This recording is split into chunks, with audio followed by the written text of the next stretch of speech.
Yes.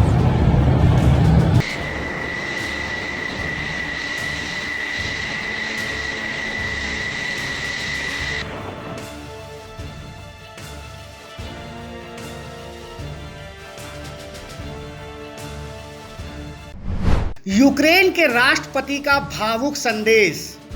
रूस से लड़ने के लिए अकेले छोड़ दिया गया। मदद को कोई नहीं आ रहा, सारे देश डरते हैं।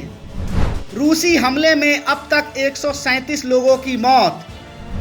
रूसी हमले से यूक्रेन में खौफ का मंजर। रूस और यूक्रेन के बीच जंग छिड़ गई है। इससे हालात अब भयावह हो गए हैं। चारों ओर खौफ का मंजर है। रूसी सेना ताबड़तोड़ हमले कर रही है। इसी बीच यूक्रेन के राष्ट्रपति वोलोडोमिर जेलेंस्की का एक भावुक बयान सामने आया है। उन्होंने कहा है कि रूसी हमले में अब तक 137 नागरिक और सैन्य कर्मियों को खो दिया है, जबकि करीब 316 लोग घायल हो गए हैं। राष्ट्रपति जेलेंस्की ने कहा कि हमें इस जंग में रूस से लड़ने के लिए अकेला छोड़ दिया गया। मुझे तो यूक्रेन की सहायता के लिए कोई नज़र नहीं आता, सारे देश डरते हैं।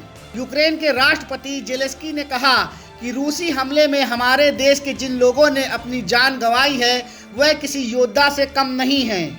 उन्होंने बहादुरी से लड़ते हुए मौत को गले लगाया है। साथ ही ये कहा कि रूस की ये हरकत काफ़ी गलत है। जेलेंस्की ने कहा कि रूस ने पहले दावा किया था कि वह सिर्फ सैन्य ठिकानों पर ही हमला करेगा, लेकिन रूसी सेना और जंगी जहाज रिहायशी इलाकों को भी निशाना बना रहे हैं।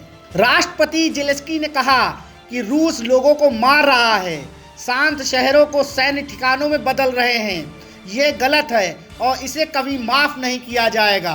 बता दें कि अमेरिका के राष्ट्रपति जो बाइडेन ने भी युद्ध में यूक्रेन की मदद को लेकर हाथ खड़े कर दिए हैं। बाइडेन ने एक बार फिर साफ कर दिया है कि वह यूक्रेन में अपनी सेना नहीं भेजेंगे। हालांकि बाइडेन ने कहा कि वे नाटो देशों की इंच भर की जमीन की रक्षा करेंगे। इतना ही नहीं, बाइडेन ने यह भी कहा कि उनकी रूसी राष्ट्रपति पुतिन से बातचीत की कोई योजना नहीं है।